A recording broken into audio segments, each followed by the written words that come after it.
Hi, I'm Alex Smersnak, and this is How I Franchise This. Today I'm joined by Bryant Cohen, a former private equity investor who stepped out from behind the deal sheet to become a hands-on owner of a Pink's window service franchise in Charlotte. Bryant shares how a search for scalable investments led to franchising, what it's really like launching in a service industry without prior ops experience, and how his business reached break even just 6 months after opening. If you're thinking about making the leap into business ownership, head to franzi.com. We'll help you find the right franchise and guide you through the process. Let's get into it.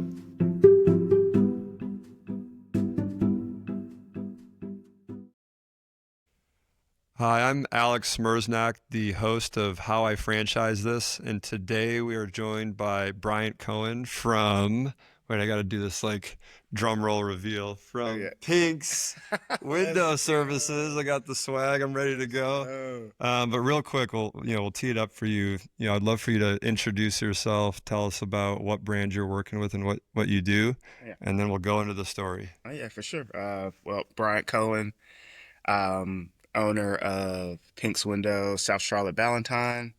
We're clearly based in South Charlotte, down through the Ballantyne area and as deep south as we can go here in Charlotte. Um, What does Pink's do? yeah, okay, cool.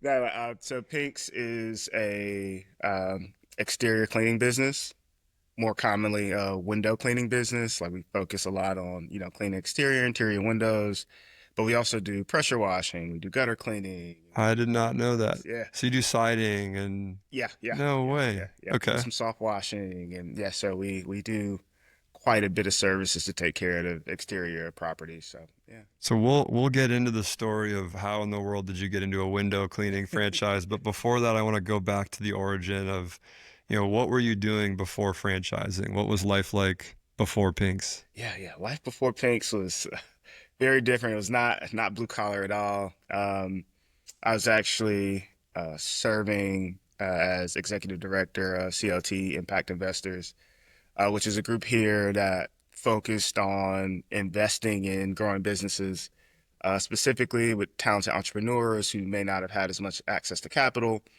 And before I came on, it was more of kind of growth investments in those kind of smaller businesses looking to hit that inflection point, breaking into the middle market. And when I got there, we became a bit more experimental, and we were like, "Hey, we'll do, some small business acquisitions." But the trick was our check size started to cap out at around 250K. So it's, relatively a small check to do a lot of growth things with. If you want to, invest in a tech company, that's a pretty small check to put out there. And so we started to, look at scenarios. Well, how can you optimize $250,000 and turn it into an asset or a business that's just highly scalable? Mhm. And that's when we went from looking at, smaller business acquisitions and ultimately kind of landed in some franchise concepts and started to look around there. So, um, So it started out as a search for like the fund almost and for what you guys were doing. 100%. Not so much you as an individual. It's like, hey, this is part of my job and I'm starting to do some research and Yep. analysis. Yep. Okay, so then you start Exactly. looking at the franchise space. Is that what sparked the seriousness behind franchising was, hey, we're doing this search. And then I just walk me through how it turned into, hey, this is, for the fun to now this, I'm involved as an individual and have equity and ownership. Yeah. And what was that like? Yeah. So again, it was just one of those like just incredible scenarios because originally it was I sort of went out, built a pipeline of potential operating partners, and we're going to really do this kind of like micro, private equity, independent sponsor type of structure. So it was very experimental because typically, at this size, you don't really, structure them that way. So we were just kind of looking to have some fun with it. And so we were, again, just looking at smaller businesses to acquire, trying to pair it with operating partners. And ultimately, like we shopped around a bit, like did some due diligence. I personally had kind of found some opportunities out there. We're trying to kind of pair it with operating partners who were, looking for an opportunity to, be entrepreneurial and invest in an interesting opportunity like this. And it was just kind of a hard match to find. And I think because of my background, even before CLT Impact, I was more so in operations, working with a company called WOT Okay. down in Florida, and serving in the finance side of their house and the CFO, and that kind of started like as junior controller and just kind of helped, build that financial infrastructure over 6 years. And so it was a smaller business, so wore a lot of hats, very operational, very close to the CEO, very talented team.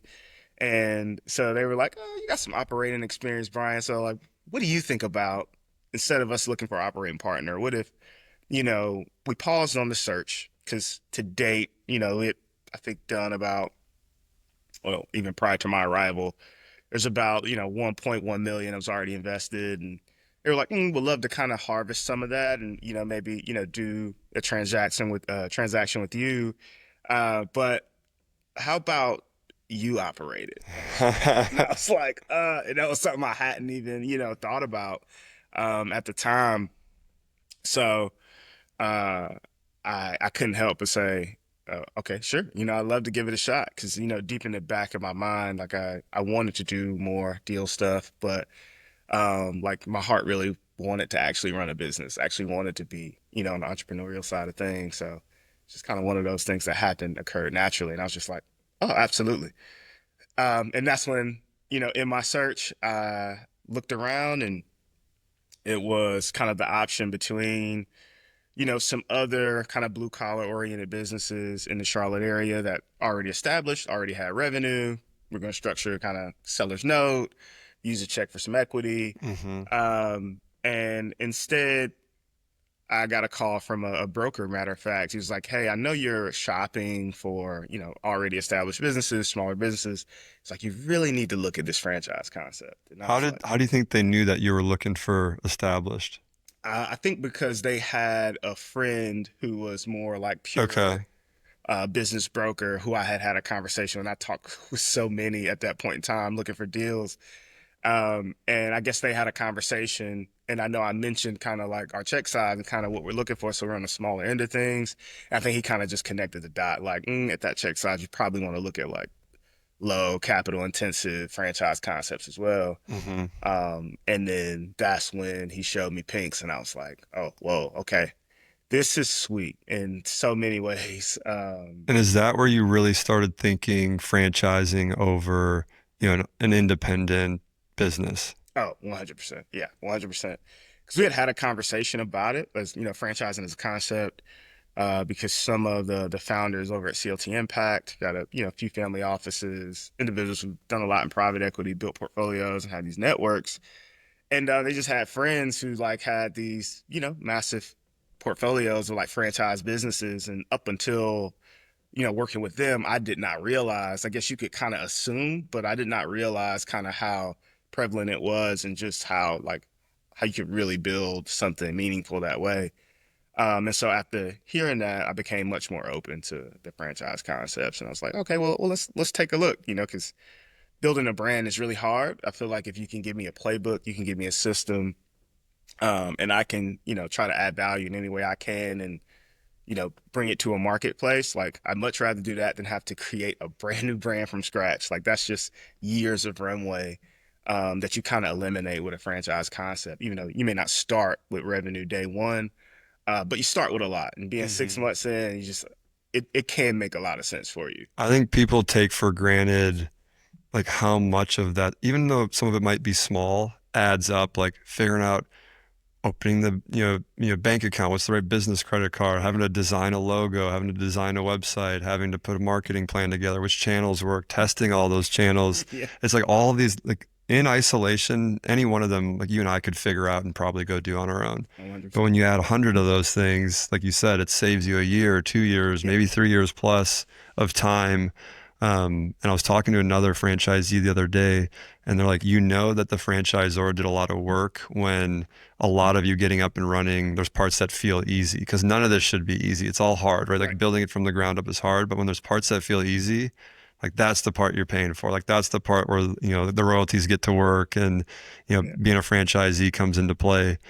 But other people could easily look at that and be like, this was easy. Why didn't I do it myself? It's yeah, like, it was easy because of all the hard work that went in before to exactly. make it feel easy. Exactly. And you get that Um, question so much. Like people are always like, well, why don't you just do it yourself? Why don't you, I mean, like, you're smart or you're doing this, like, why don't you just do it yourself? And I'm like, man, I just would rather not spend the time like developing and like figuring out this playbook and trying to iterate and solve, like to have I want to go own, operate and execute. exactly, exactly. And it's just, with the right system and like the right franchisor, like it's a really good opportunity that I don't think is being talked about as much kind of in the wave of, the silver tsunami talk and buying Hmm. small businesses, because I think there's a bit of oversimplification with that process as well. So, Yeah, I think I tell people I think franchising is like the quiet backbone of America. It's 8% of the country's GDP. You look at success rates of franchises versus independent, and the 5-year success rate is 85% for franchising, but it's like 48% for independent businesses. yeah. So it's like almost double, if you go with a franchise. And again, I think franchising gets a bad rep sometimes. I used to honestly think negatively of it until I got into the world, and I was like, wait a minute, there's way more than just McDonald's and Subway. There's window cleaning, there's kids fitness franchises, there's early childhood development franchises, there's home services, entertainment. I mean, it really touches everything. And so it's cool to hear your story of like, hey, we were looking for basically entrepreneurship through acquisition opportunity, and found your way into franchising. Then you find Pink's through that broker, right, or that consultant. Yep. Did you look at other brands, or was it like once you saw Pink's, you're like, this is it. I This looked at is. a couple, but it was like it closed the door fast. It's just kind of one of those things, like, I tend to, it's so funny because I'll lean into like due diligence and like just tactically, what do I want to look for in something? It was something intuitive about Pink's when it came to me, how it came, and then when I just looked at it, like it was just I really got it, and it was funny because that was before Cody Sanchez had invested in it, and kind of this like super hype came around it. But it was a really small gap. But when I saw it, I was like, this is absolutely a business that could transform an industry, will transform the industry. And just from a branding perspective, like I can align with this. This is something I would wear every day. This is something I don't mind, telling people to wear. And it's a business model that I can understand. It's simple. It has recurring revenue baked into it. So it's just so many positives to this actual model that I was just like, this is something worth taking a chance on. Like if I'm gonna get in the game, I'd like to get in the game with this Hmm. I love the brand too. I mean, when we were meeting up the last time, I was like, I need one of those hats, and one. I Yeah. wear this honestly a lot. Oh, And let's go. people come up to me and they're like, that's a cool hat. Yeah. Like the hat alone, they just like, but the branding I think just is clean, and Yeah. I don't know, there's something about it. And so when you're looking at Pinks, you said a couple of things that made it feel like the right fit out of the gate. Was there anything that made you pause at all when you're doing your diligence on not just Pinks, but any of the franchise concepts you looked at? What were some of the things that made you go, I'm not sure, this is making me a little, skeptical, and you had to go do some more digging? Well, the FDD in and of itself, I mean, you get this massive document, and it's pretty much outlining your relationship, with the franchisor. And I think like getting a understanding of the nature of that relationship is important too, because you could look at that and because, you're licensing a brand and, they're setting some kind of, rules and there's a regulatory environment around how you operate. Nonetheless, you are more of a customer than an employee. And I think sometimes because of the nature of that, it feels like you're being hired, which to some extent, I mean, you are being awarded, like you get interviewed, they're selective in who they want to, license their brand out to and who they want to be a part of their system. But nonetheless, like, you're paying a fee, like there's a more customer oriented nature to it. And that was something I didn't really understand at first. So it was very intimidating. And just from if you're used to kind of negotiating deals, like how you look at an FDD is very like one-sided to the franchisor to an extent. Um, and so like it does, bring some discomfort if you've never looked at one before and you've never kind of executed a franchise agreement before. So that was one, like spending some time with, supporting on the legal side that helped me kind of bridge some gaps. I'd say also just I think pivoting from I had this mindset of, oh, I'm going to go buy a business with existing revenue and I'm going to help grow and scale that. in this concept, there is no revenue. Like from day one, you have to figure out, how to go get the customer. You have a playbook on how you should go get the customer, how you can. Every market is different. Hmm. So there's still a bit of a learning curve, but nowhere near what it would be if, you started from scratch. Right. Yeah, yeah. And I would say I had a third thing, I can't recall it. So So the two things were the FDD, which for those listening, and looking at franchising for the first time, an FDD is a franchise disclosure document.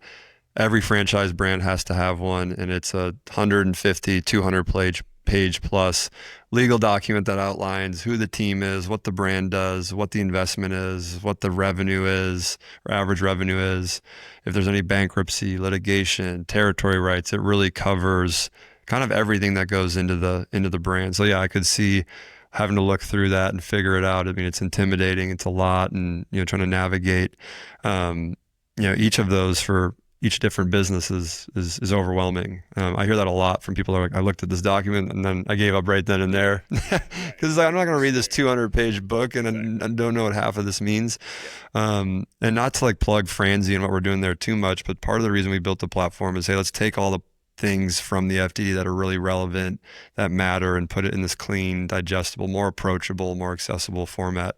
So I'm glad to hear you say like, hey, this was one of the hurdles, oh, because it shouldn't be. Like, I think it's easy to get over it, but in the way that it's structured today, it is a lot. yeah. That's a Um, shock value, but that's beautiful that that's a value add from Franzi though, because that is like a huge thing that could be a deterrent. It's just It'd be like, like buying a house and again not being able to see it, or like see all this 100-page document about the history of the house and what it's built on and the structure. And I don't. This isn't exciting. You want to think about like actually living in the house yeah, and enjoying it. And same with the business. I want to think about what would it actually be like running it, and what profit could I generate, what revenue could I generate, what's this going to cost me. Like those are the things people really care about, not the blocks and blocks of legal text. All exactly. right, so it was the FTD, and then you said it was also the idea of, hey, I'm having to do something, not fully from scratch, but a little bit more from scratch than Yeah. buying an existing. Okay, so that was the pause moment. And I'll say another pause was around it being a newer franchise in general. Is a very new franchise concept at the time. I mean, it still is very new, and so being willing to kind of go through the growing pains with the franchisor, which initially is kind of like do I like these people? Are these people that I trust to build the infrastructure that's going to support me long term, and are they going to be able to solve the problems of growth when they air? When you go from 50 locations or 10 locations to 150 and 200, your systems radically have to change over time, and how you function changes. And do I trust this process with this group to grow with it? Do I like it enough? And I think that was something to think about as well. Hmm. But definitely glad I did. There's some benefits to going with younger franchise systems as well. Oh yeah, you'd have more of a say, I'd say. And 100%. what was the moment for you? So you get through these hurdles or these pauses that you had. When was the moment where you and the group said, we're doing this, like this is it, this is the brand, and we're signing the agreement, we're going? Yeah. So it's funny, and there's a little part of the story I left out. We're actually working with a gentleman who is potentially going to be an operating partner a while back, and they were interested potentially in taking on and coming on with us as Pinks in kind of the original thought process. Um, but they ended up just kind of not liking the terms. They wanted something that they felt was a little more secure. And so, but all was just kind of, it was fine. Like there was no issues on the break apart. And so it was at that point where, there's nobody there but me. The team was already like, hey, like we want to back you. We think you could do it. Like we get window cleaning. I wasn't even thinking about home services at all. Like I was more, desiring to get to the sexy stuff, like, get to, or the perceivably sexy stuff. Like, like tech and things of that nature. And there was like one of the founders, we were on a call, and he was like, man, I like pest control. I was like, you like what? You know, like, because that concept, this is like right before the wave of buy small businesses. You know, like I heard a bit about HVAC just from the PE world, but like it wasn't as like prominent. Now you see a lot more content around it. And so when he first said it, and this was like over a year ago, year and a half, maybe 2 years ago, I'm just like, what? And when I start, going down that funnel, when you're kind of in this position, like it kind of transitioned for me, like helping manage this fund to becoming like more of an independent sponsor type. Hmm. And there's this balance you have to strike between, well, what do your investors like and what do you like?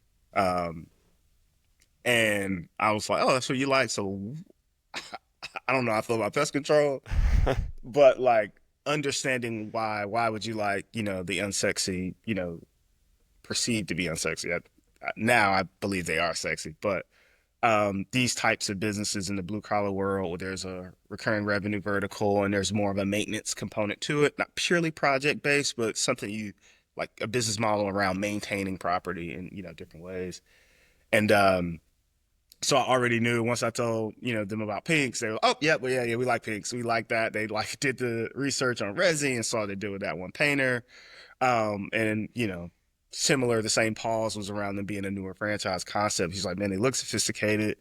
He was like, they look like they, genuinely will separate themselves in the market. The business model is simple enough. Like, there's, not a ton of, capital to fork out here on the front end. Like, Hmm. they felt that it was a fine bet. And at that point, I just really wanted to get in the game. I was like, yeah, well, like, let's move something. I'd been working for CLT Impact at that time, for, well over 6 months. And it's like, man, I just, want to get in the game. And so once I felt and like had some calls with the team, spoke with Kristen over at Resi, she was awesome. And spoke with a few others and met with Brandon and Carter. We had like the call, and I was like, yeah, this is I This can is do it. this. This is it. This is it. So I like this. That's awesome. Okay, so you guys make the decision. You go, you do the discovery day. You have all the conversations. You sign the franchise agreement. What's the next, like month or two after that look like? Like Yeah. what was that like? It's prep mode, and we launched fairly quick after signing. Some people sign and they wait, and I kind of learned why some people do that the hard way, because if you launch in dead season, then you definitely want to make sure you have enough cash runway to like navigate that and try to grow a business, like especially a window cleaning business in the winter Yep. in the South. It's an interesting Bad dynamic. timing. Yeah, but I will say there's some benefits to that as well. But it was like right after signing, we um we essentially, you start to kind of get everything as far as, you know, prepping for training, when are training dates, you book your training dates to come in, do a more formalized training before launch, making sure like from a cash flow planning standpoint, like what are we looking at budgetarily? How are we planning to kind of manage this cash over time? So that we, how do we anticipate, when do we anticipate, making a certain amount of money? um, Understanding how much we'll invest in equipment, what we need, going ahead and like teeing up with the vendors. They already have kind of relationships with vendors that'll help kind of ease the process. Oh, you need a van. They got a van, relationship, wrap relationship, everything you need to kind of get going. And so just really started to move forward and get those things ready, plan for the grand opening. And so executed it in July and then launched in October. And so those months were just like getting all the equipment, getting prepped, starting to recruit, look for team members, and just, yeah, jumping out there. So Was there anything in the first, like few months that really shocked you or that you were not expecting? oh, I think it all was a shock. Like it's just like you think about things conceptually until you like do them. Like, you're looking for a team, but you already have to get a van and you have to get the equipment.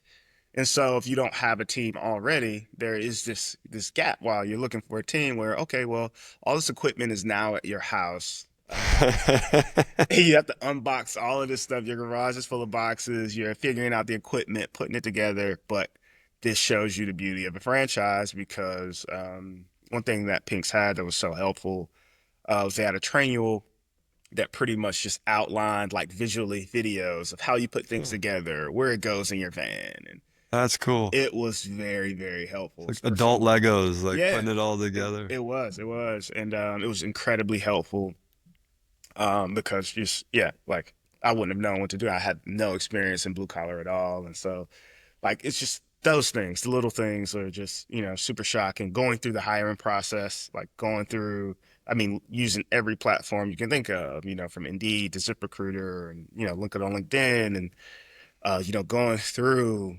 well over 100 applicants and probably having three that are considerable, like just actually going through that process, like, wow.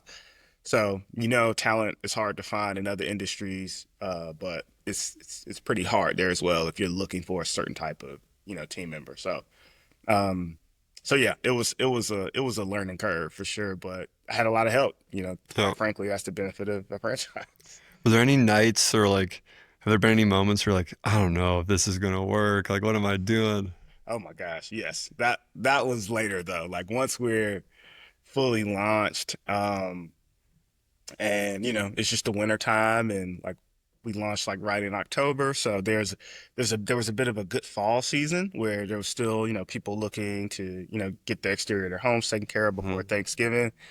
But then kind of post Thanksgiving you get into Winter's this, coming. oh my gosh, it was truly Game of Thrones, like, oh my gosh, by the time like February hit, I was like, whoa, am I like, are we gonna make it? Like, is this like we're getting no business? Like we were like scrapping for every little piece we could get. And but thankful for, the customers we did build in that time because we were able to get some, but I mean, it was tough. It was like Scrapping. every day scrapping, like how many people can we get in front of? And I had a head of sales who's also like a partner in this to me, Jordan, who's just been incredibly like helpful with that. And, in those dark times, like knowing that hiring kind of where my deficiency was, like I'm, more on the finance side, can do some on the ops side, but he's definitely a really good, like just personality and just a great skilled like sales guy. And having him at that time definitely helps as well. But it was definitely some doubts that crept in, like, did I make a mistake here? I was just talking to someone. They asked me, what do you think the two most important traits or characteristics of an entrepreneur is? And the first one I said was just like perseverance and resiliency, because so many people in that February moment would have quit. Oh yeah, And we're like, this is too hard. What am I doing? I'm out. And we were talking about the meme or like the picture about like sticking with it and persevering. And I think the meme is like a guy digging for like gold or gems or something. yeah, And the picture shows like this much dirt left and then yeah. all these, this Jules, gold yeah, and yeah, jewels and stuff. And it shows them like turning around and walking away and giving up. And it's like you never really know how close you are to, striking it big yeah, or getting there.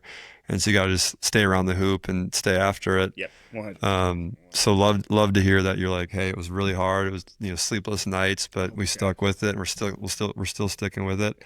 Now that you're through some of that, scarier, the winter part, what does the day to day look like for you? Like, especially compared to what you were doing previously. I mean, yeah. I say day to day. So every Monday, the whole team meets together in person. We get together, and we just kind of go through the week. We're actually collectively reading Unreasonable Hospitality right now, because just a big part of our model is just driving home, customer service and like in a true like hospitable way where we are like very customer oriented, and it's just something that I've looked to bake into the culture, and the people on the team are just, they want to be that way. They are that way already, and just from their own backgrounds. So I'm pretty fortunate there. And so we'll spend time going through the schedule and just talking about ways, how could we have treated the customer better or what went wrong? How can we, improve and just constantly like iterate on our system on Mondays. And then after that, I'm always like, checking the schedule. I'll check the schedule, see what we have, make sure the team has everything they need, they're supported. The tech will report out where the supplies are, like, do we need to replenish anything? We're always just making sure they're good for the week.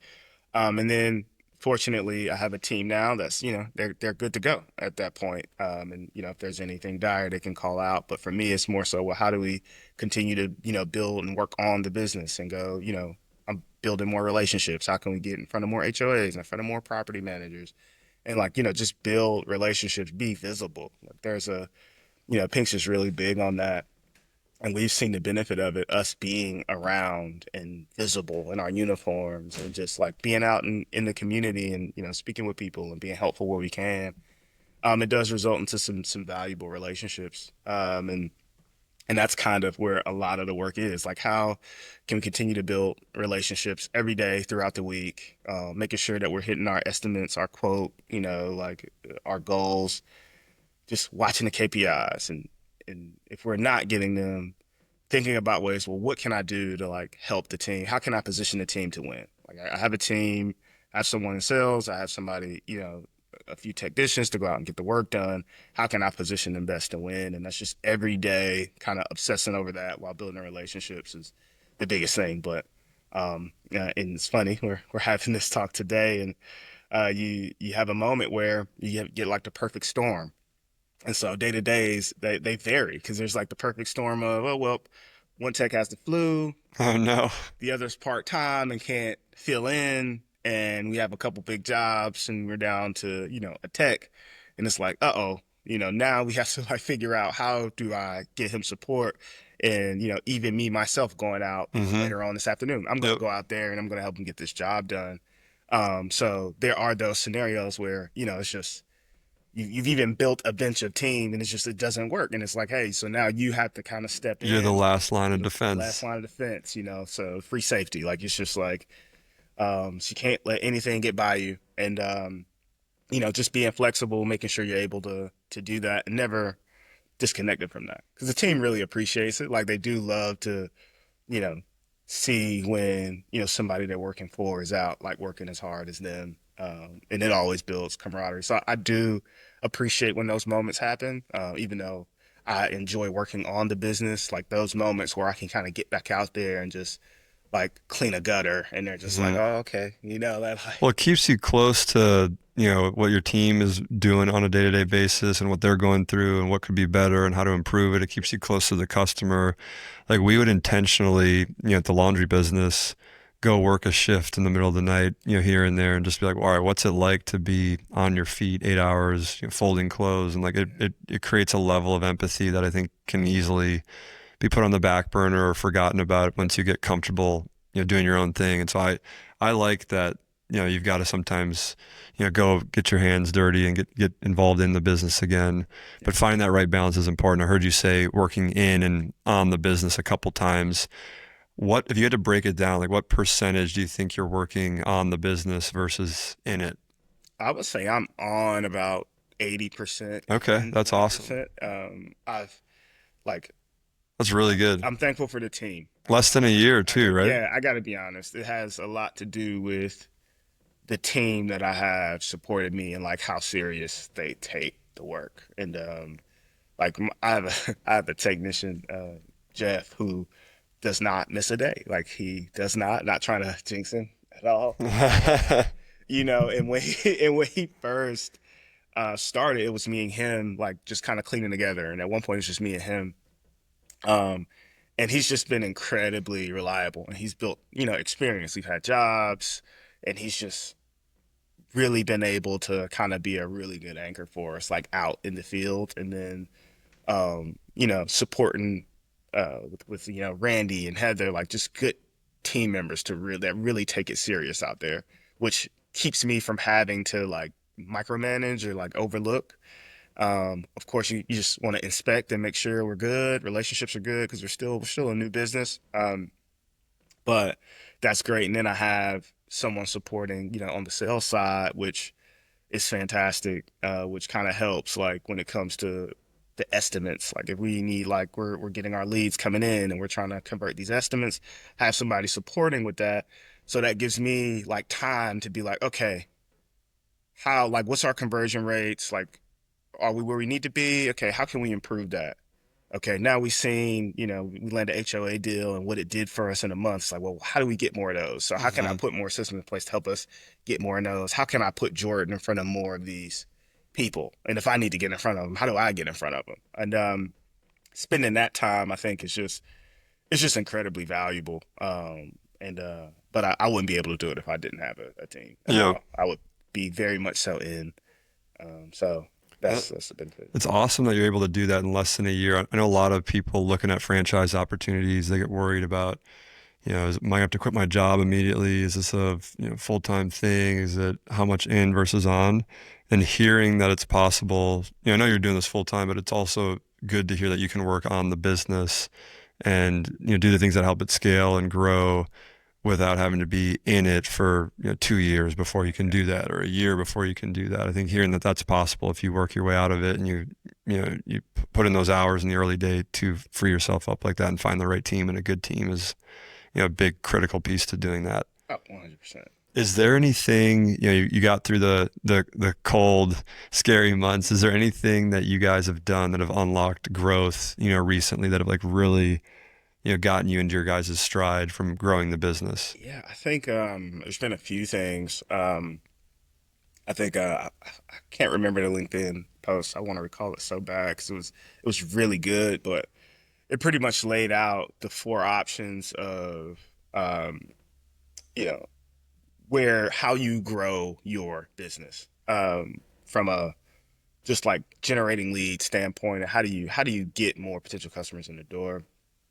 Um, I think one thing we've done really well is like strategically partnering with, local people, local business owners, and, forces that we can add value to and that can likewise add value to us. And that has helped like open some doors and, some introductions.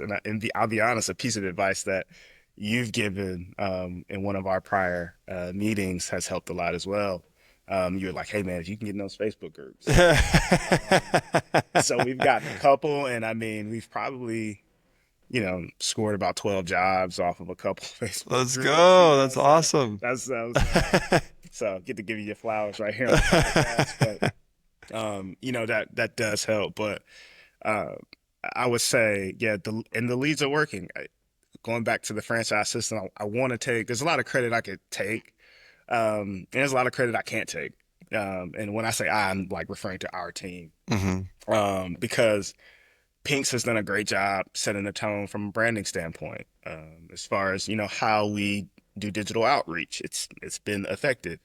I know there are some variants with that, depending on locations and territories, but it has helped us kind of like make a good stamp on our community, and get people in to give us opportunity, and then open the door to some referrals, and um, so that is very helpful. But I would say just constantly building relationships and strategically aligning ourselves locally has been kind of a good ingredient for us. But for other people, it's just different things work. But that's been a good one for us. That's awesome. As we start to get into kind of the, reflections on franchising, advice you might have, is there something that you think people get totally wrong about franchising, just as a business model and as a, as a way to be an entrepreneur? Is there something that you think people get wrong? Yeah, I think it's a few things. I think even the conversations I've had from a negative outlook on the franchising side, even how I thought about it. I mean, literally when I was first even looking at the opportunity, anytime you throw it out there, people automatically imagine you're getting the Arby's or you're getting or you're getting the, and it's like that's not like what franchising is in and of itself.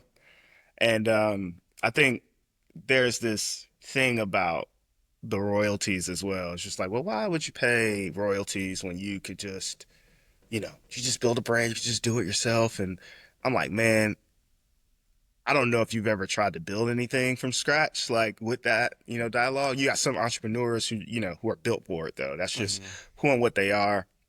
And much respect to them, who are that way.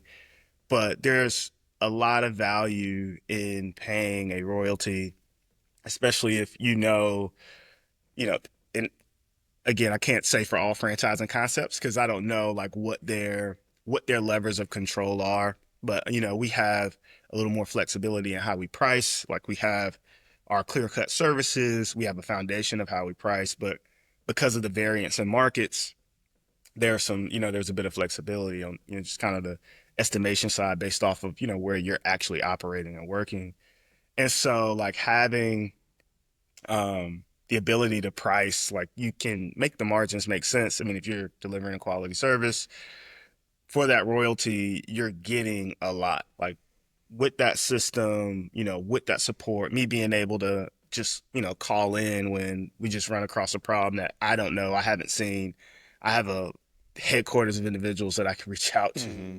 and say, hey, like, what do I do? And now I have a network of franchisees. It's like, hey, you guys run into this, and we're always, Slack communicating, and there's a lot of value to having community and relationship like immediately. Yeah. You just kind of born into it. It's a resource. So we start talking about, 3 to 8% royalties, like it makes a lot of sense. And if you're an individual who's like, looking to be an investor of sorts, and it's funny because you got the silver tsunami conversation, acquiring small businesses. Well, in a franchise, uh, like you already are buying something that you have a lot of other people who are willing to buy from you already. So if you build something good and you have somebody within the system who, has 5, 6 locations and they're just adding on to their empire, productive locations, or they're doing turnarounds, like you have like a pretty straightforward pathway to exit to, where if you buy a business just kind of flat out, like you have to find a good buyer, like after you grow, if you're looking to exit, like you got to find a buyer that likes it. Um, and that's not as easy as it would seem. Again, I think that part is just oversimplified. Whereas in a franchise system, you now have the benefit of, like, if you want to sell it, you can sell it to a fellow franchisee, one that you met at, the annual retreat, that your franchise has. And, there's a lot of value in that. There's a lot of Mm-hmm. value in just having baked in support, having, potential, baked in exit, or, investors that are just right there and working with you. Um, and again, I can't stress enough, like just having those systems already. And even in the, a younger franchise where things are a bit more, fluid and they're still kind of moving and forming themselves, it's still way more helpful than having to, again, just figure this stuff out. Like, I'm enjoying not having to worry about that because I can be more creative in, well, how do we get more business in the door? How do we take care of our customers? How do I take care of my team? Mm-hmm. Like I can focus more on that than being consumed, and my mental capacity just being given to like, what product should we be using? Or, what solution, what equipment do I need? I don't have to be occupied with that. And there's like, it's worth a royalty for that, quite Mm-hmm. frankly. So, What's some advice you'd give someone that's looking at, franchising right now? hmm. I would say, um, manage your expectations. I think not just myself, but even others in the franchise system, if you haven't been an entrepreneur before, you can have an expectation of, getting into a franchise concept and thinking that it's going to be easier than it is. While again, it will be easier than from scratch, that does not mean that it is easy by any stretch of the imagination. So don't think that you're just going to come in, everything's going to click because you got a playbook, like Mailbox money. mailbox money. It's just coming in. It's not like that. And don't take it personal if, in the franchising like process, when you're kind of being onboarded, don't feel like you're being sold a dream because, you're being encouraged or people saying you can make this, and because you really can. It's just not that easy. Yeah. But If it was easy, everyone would be doing it. They wouldn't franchise. They'd be exactly. all, yeah, like I it's, just keep all the locations myself. But yep. they're like, it's tough. It's tough. It is not easy. But it's a great opportunity. I just feel like how much you can learn as an operator because, just having a foundation to work with and being able to iterate with and figure out, what works for you. And I think it's a beautiful thing. And I do think like I've enjoyed my experience. I haven't, owned a ton of franchise concepts. It's the only one I've ever done. But it has totally changed my perspective as in looking at even, if my goal has always been to build a whole co, a portfolio company, um, there is no turning the nose up at franchise concepts at all because even when I see where we are in 6 months, I'm like, it's funny. I was talking to a prospective franchisee, and he was like, yeah, we talked to a guy, who has a window cleaning company, down in Raleigh, and it's just him, and it's his business, and he has a black, just black shirt and khakis, and he's almost at 10K, and he's been doing it for like, 8 months. I'm like, it's like well, I did 10K month two, and that's not to like, it's just like it's just different. And if that's the path for you, great. Like, being that kind of independent, operator. But if you're looking to scale a business and scale an asset, franchising is actually really a good way to go. You're talking about, not to get crazy into the numbers, but let's just say all in for initial startup and kind of cash flow fronting through this cold period, you're looking at, 250K, all in for a location. And it's already kind of breaking even now at this point. We're 6 months in and it's breaking even.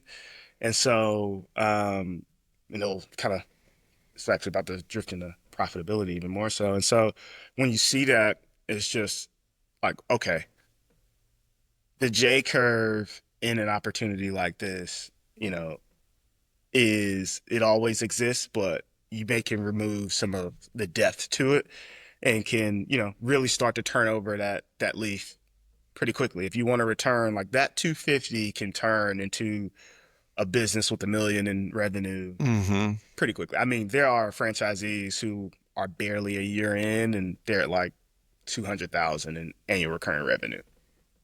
2026 already has $200,000 on the books. Wow. And they're just constantly growing, and that's not to count their $40,000 months and what's happening. They've been in it for a year. And so it's a pathway to generate a return fairly quickly. You got to pick up the right system and it's got to be a good fit for you. And you got to have the endurance for when it sucks. But like, I would say if it's something you're looking at, depending on, what your goal is, especially if, you just really want to own and operate something and you want to grow it, relatively quickly. I just think it's a really great option to do. Buying a business, again, while glorified, like there is some components to, inheriting a staff, having to retweak a staff quitting on you, customers walking as soon as you step in, and you have to do a bit of a rebuild anyway, and that happens a lot as far as that process. So no matter what end you're kind of looking at, it will be challenging. So, but franchising is just a really great. It's a good opportunity. I would say manage your expectations and like, be vigilant, but definitely endure, like endurance. That's great. Great advice. And if you are listening, you ever want to check out the numbers in more detail, head over to Franzi. You can go look at Pink's. You can look at other home services franchises to see what it would cost you, to see what the potential revenue that you could generate is, and see what it would be like to be your own very own business owner and franchisee. Bryant, really want to thank you for taking the time to share your story. I mean, what a cool went from private equity and looking at, deals from a fun perspective to like now wearing the uniform right here with me today and running the business and actually getting it to break even in 6 months. I mean, incredible journey. And appreciate you sharing that with those, just thinking about it or those that are on their 20th location and thinking about the next one. Yeah. So appreciate you coming on and appreciate you sharing that. Oh man,